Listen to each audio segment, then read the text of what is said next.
Finally, some Fallout news. Again, let's see how Bethesda managed to ruin everything this time. Just yesterday, Fallout 76 got a massive new update. For some of you, the download for this one was shockingly large, potentially between 70 and 90 gigabytes in total, although for me and That's the whole game. Steam, I just had a mere 20 gigabyte download, and that large size was no A mere 20 gigabyte download. Not a problem. Not an issue at all. Not annoying in the slightest.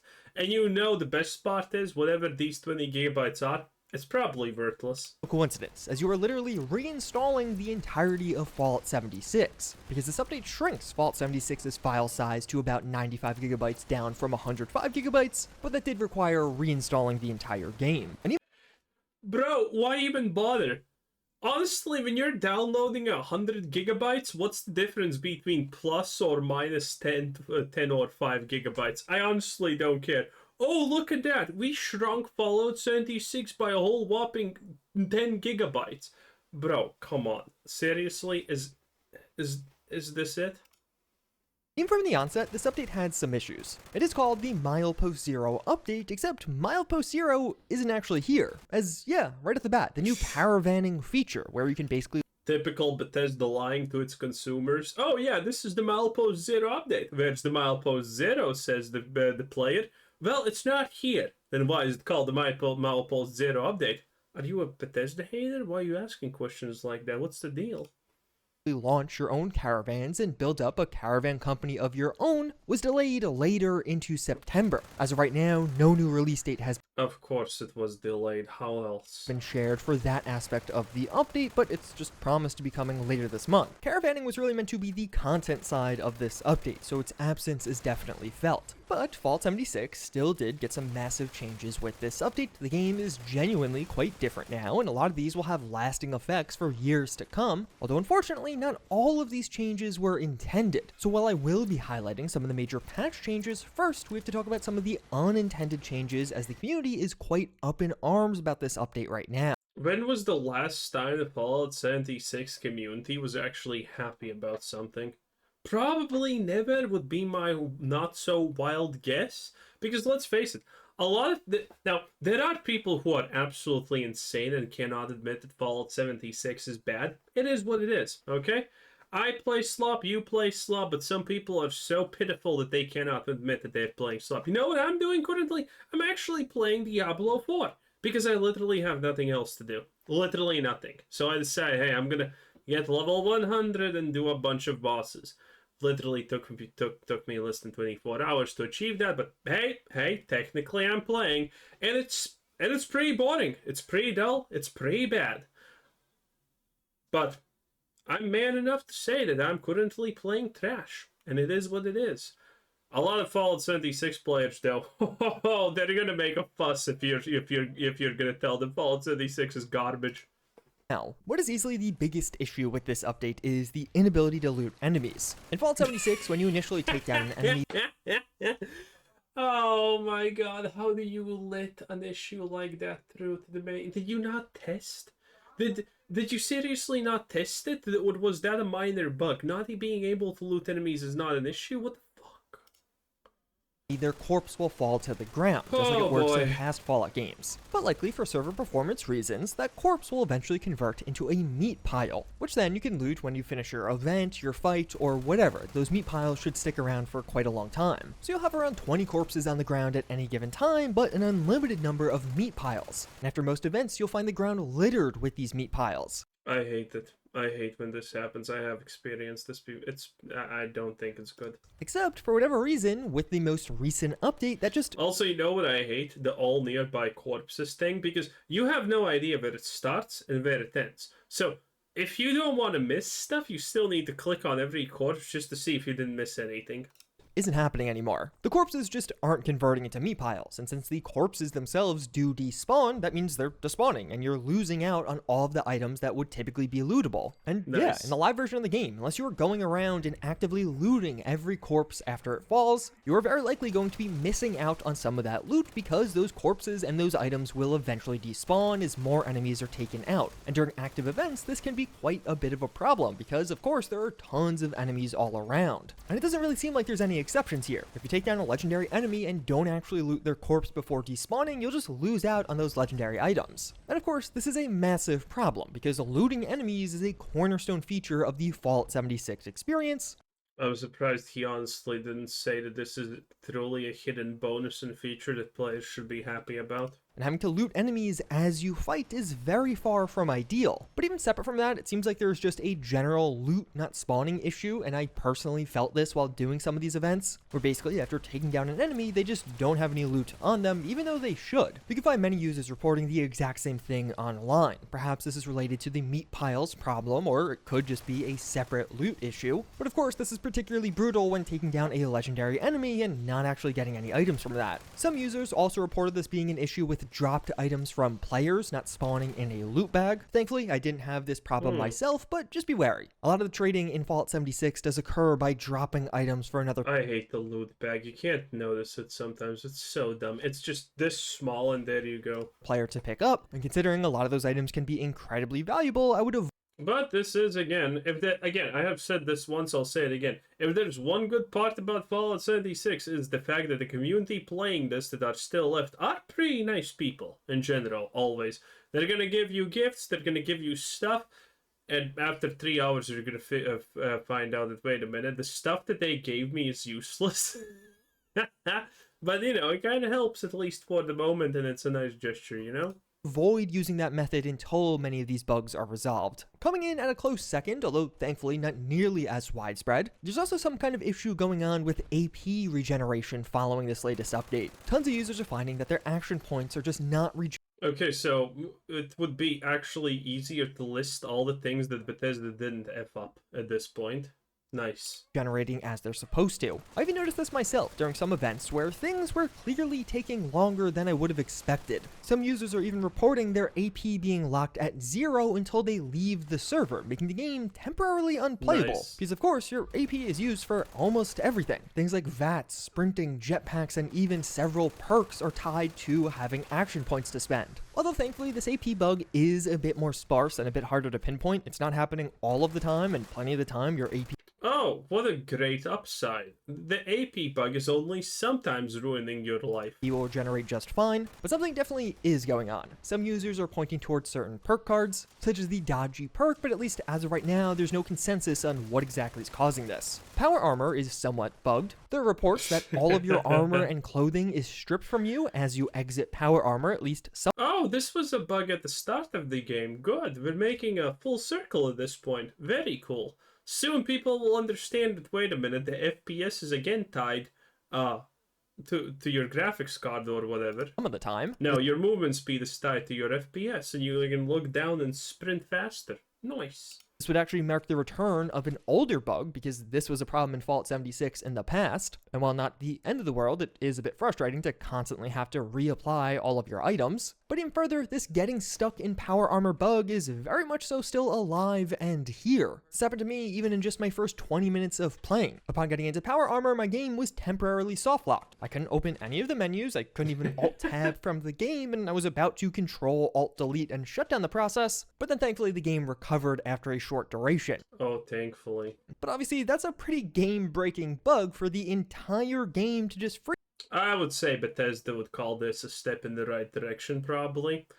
Okay, place your bets. How long is it gonna take for Bethesda to fix this? It's 76, so there's a lot of microtransactions happening, so I think it's gonna be faster. But, you know, for perspective, Starfield's $10 DLC made by Bethesda that gives you a new weapon, since its release, which has, you know, a month has passed or more at this point, the weapon is unreloadable, okay? When you shoot your 4 shots, it's over. You cannot reload the weapon, and that's still a bug in Starfield. So, you know, that gives you perspective of how much Bethesda loves their work. Freeze as you're entering into power armor. As we'll talk about a bit later in this video, legendary crafting was added into Fallout 76 as a part of this update. But it seems like things have maybe gone a bit too widespread with legendary crafting, as now some users are finding melee weapons can drop with the rapid reloading effect. Which, yeah, you can't actually reload melee weapons, so this effect literally does nothing and just becomes a wasted legendary mod slot. At least now with legendary crafting, you can actually replace some of these effects if you want to, but it's pretty unfortunate and definitely a new bug bug that seems to have just popped up after this update. And honestly, that's not even everything. Those were just some of the major bugs I could confirm, but there are a variety of other reported bugs around this update. Although thankfully, Bethesda has responded to at least one of these issues, saying on their Discord, the team is aware and looking into an issue with loot bags such as meat piles not dropping. Thank you for your reports thus far. We'll update you once we have more to. Bethesda gaslighting everyone. Thank you for pointing out how incompetent we are. We appreciate that. But as always, here at Bethesda, we don't care. Share. So hopefully this does get addressed soon because it really is quite a... Listen, I'm not saying Fallout 76 would not have been made if people cared, but I think it did. game-breaking problem. Not actually being able to loot enemies is pretty big. It's a multiplayer game. It's heavily reliant on the loot you get while playing. Although even outside of some of the bugs to pop up from this update, there's also just a lot of general user frustration around some of the newly added features and how exactly they're working. Legendary crafting is easily the biggest of these new features. You'll now be able to manually assign legendary effects to your weapons and armors, effectively being able to build out god rolls to your heart's content. But in order to do this, you'll first need to get one of these new legendary mod boxes. Once you have one, you can simply replace the effect on a legendary weapon using the mod box and some script. It's actually relatively cheap and simple to apply new legendary effects, but getting those new legendary effects will be a bit more cumbersome, as there are 3 ways to get legendary mod boxes for yourself. Scrapping legendary items is... Please tell me that one of those ways is just buying it from the shop. Because it typically is. Now possible at workbenches, and it's going to be the main way to unlock one of these mod boxes. As you scrap a legendary item, you'll get some script, but also have a 1.5% chance to just get a mod box for one of the legendary effects on that weapon. So here... Oh yeah, I actually remember this. So typically, if your legendary has 3, that's a 4.5% chance. And considering how many you get constantly, you can find a lot of them really fast. But did you find the ones that you wanted? That's the question. I have a 1.5% chance of earning a singular mod box for any of these 3 effects as I scrap this armor piece. But to be clear, that's just a one-time use mod box. You're not actually learning how to craft that legendary mod. As separately, there's going to be a 1% chance to learn the plans for one of the effects on that item. Unfortunately, on this front, you can never learn more than one effect at a time, and this won't give you any... To be honest, you know what's the question here? Okay, if there's a 1.5% chance to scrap the legendary effect and get it, well, getting 2 means that there's a 1 in 10,000 chance of that happening, and getting all 3 is 1 in a million statistically. So we don't actually know. Maybe it's possible to get all 3, but it's 1 in a million. So chances are the person who gets that is gonna, again, 1 in a million chance. Even again, 2 is, slightly a little bit higher than 1 in 10,000. So good luck with that. New items, but you can see here, as I'm just going through and scrapping this item, I learn how to craft the 3-star strength effect. So then you could head over to the Tinkerer's Workbench and find that you can craft an unlimited number of this legendary mod box. It'll come at a cost though. Legendary modules will likely be the most expensive aspect of this outside of actually learning the plans in the first place, as most legendary mod boxes cost quite a few modules, but oftentimes one other miscellaneous item. Thankfully, to go along with this, during this update, many of the public events in the game will now reward you with legendary modules, so you'll be gaining more overall as well. But then of course, after crafting it, you'll be left with a mod box which you can apply to items. And this system can definitely be quite time consuming. Here I scrap a ton of legendary items and I only actually learn... I mean, it's a super endgame item, endgame system. To be honest, I kind of like it. This is probably one of the rare conceptual wins for Fallout 76 that I have heard of, because this is literally intended for people who are level 2000 and whatnot. This is literally intended for level 500 and above and whatnot people. So for them, they're already playing the game a lot, and this is kind of a neat goal for them to craft. I mean, the game's still shit, but if you're enjoying the game, at least you actually got something to do, because this is kind of that chase thing, you know? learn one plan, and I get exactly 0 mod boxes in the process. Funny enough, this is the exact same mod I learned when I did this on the public test server, so this is one of those systems in the game that's really going to be one of the longer term grinds. Like, it'll likely take months for you to learn the mods you want, and then even crafting them can get quite steep in the legendary modules department. Although there is one No, by the time you actually get the mod you want to craft, you probably already have tons of supplies. more way to get these, as thankfully legendary mod boxes are fully tradable. So just by searching some of the local vendors, you may be able to find some of these for yourself. Although sadly, these are under the general mods category as you're looking at vendors, so it's not exactly simple to tell if somebody's selling legendary mods or just regular mods. Overall, I think legendary crafting is definitely a positive change to the game. As months go on, I imagine buying legendary mods will become more and more accessible for most players, as well as just overall, there's going to be a far more directed path towards the god roll you're trying to get. It'll likely still take quite a bit of time to get that god roll, but at least you do have a focused way to get it. As a part of this, legendary cores are also removed from the game, and they should have been converted into legendary script on login, although some users are reporting that this bugged out for them also when they didn't get any additional script from their cores. The other major feature of this update is best builds. So now around the map you may notice some camp icons. Oh yeah, I know. The best builds is literally just people who have a settlement that looks cool and people like it. And with the amount of people playing this game, these settlements are going to rotate constantly. It's just going to be the same people over and over again. It's a neat thing, but I think it's completely useless. But then again, Fallout 76 understands one thing, that its player base is absolutely mentally ill.